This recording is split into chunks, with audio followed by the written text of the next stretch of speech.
नमस्कार। क्या आप जानते हैं कि पिछले सिर्फ 10 सालों में भारत ने इनोवेशन की दुनिया में एक बहुत ही जबरदस्त छलांग लगाई है। तो चलिए आज हम इसी रोमांचक सफर को समझते हैं और देखते हैं कि कैसे भारत दुनिया के इनोवेशन मैप पर एक नई ताकत बनकर उभरा है। जरा इन नंबर्स को देखिए। ये अपने आप में एक पूरी कहानी कहते हैं। सोचिए, 2015 में हम 81वें नंबर पर थे और आज 38वें पर। यह 43 पायदानों की छलांग है, मतलब जबरदस्त छलांग। तो सवाल ये उठता है कि आखिर ये सब हुआ कैसे? इस बड़े बदलाव के पीछे की वजह क्या है? लेकिन इन नंबर्स और रैंकिंग्स का सही मतलब समझने से पहले ये जानना जरूरी है कि ये तय कैसे होती हैं। चलिए सबसे पहले ग्लोबल इनोवेशन इंडेक्स को ही समझते हैं। तो सबसे पहला और बुनियादी सवाल, ये ग्लोबल इनोवेशन इंडेक्स है क्या चीज़ और इसकी इतनी बात क्यों होती है? तो देखिए, ग्लोबल इनोवेशन इंडेक्स या जीआईआई को आप दुनिया की 139 इकोनॉमीज का एक सालाना इनोवेशन रिपोर्ट कार्ड समझ सकते हैं। ये सिर्फ ये नहीं देखता कि कौन सा देश कितना अमीर है, नहीं, बल्कि ये जांचता है कि वो देश नए आइडियाज़, नई टेक्नोलॉजी और क्रिएटिव सॉल्यूशंस को लाने में कितना अच्छा काम कर रहा है। आप देखिए इस लिस्ट में टॉप पर कौन है। Switzerland, Sweden, America.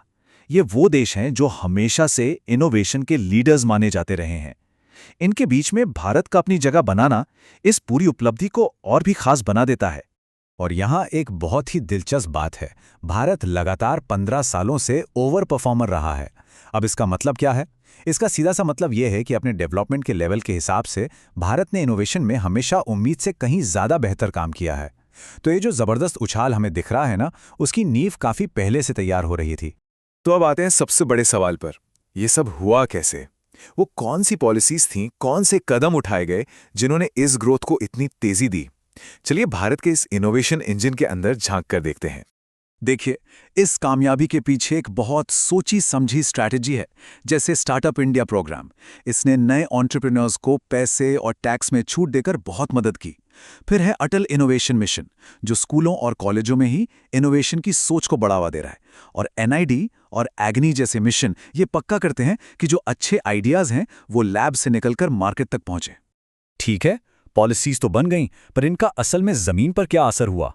चलिए अब कुछ ऐसे ठोस नतीजों पर नजर डालते हैं जो इस कामयाबी की कहानी को और भी पुख्ता करते हैं।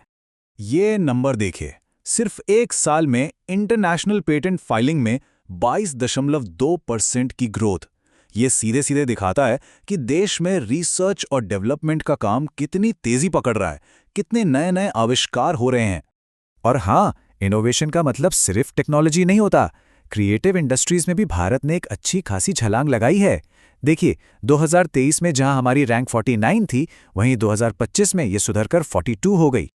और ये तो एक बहुत बड़ी बात है। आईसीटी सर्विसेज के एक्सपोर्ट में, यानी information and communication technology services को दुनिया भर में बेचने में भारत आज दुनिया में नंबर 1 पर है। ये हमारी डिजिटल इकोनॉमी की ताकत का इससे बड़ा सबूत और क्या हो सकता है?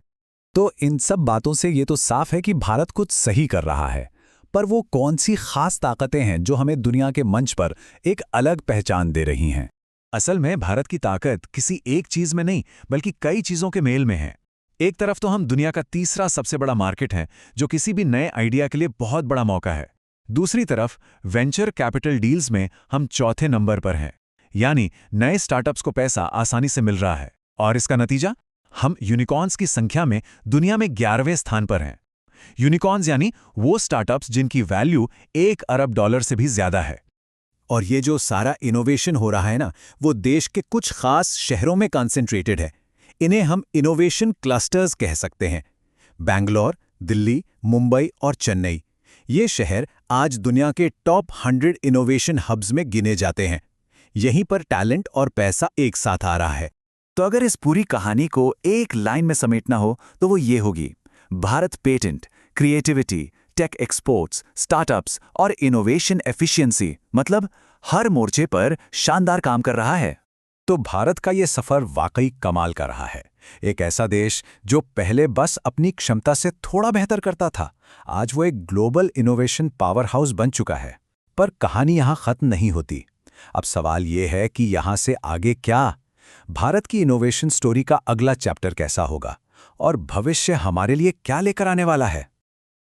अगर ये वीडियो आपको पसंद आया हो तो लाइक जरूर करें। शेयर करें उन दोस्तों के साथ जिन्हें यूपीएससी, लॉ या जनरल नॉलेज की तैयारी करनी है। और हाँ, सब्सक्राइब करें। आप अपने सुझाव या सवाल नीचे कमेंट में लिख सकते हैं। यूपीएससी एंड कॉम्पिटिटिव एग्जाम की गाइडेंस या मेंटरशिप के लिए संपर्क करें। Our contact information is given in description. धन्यवाद। मैं हूं कृणाल ठाकुर। मिलते हैं अगले भाग में।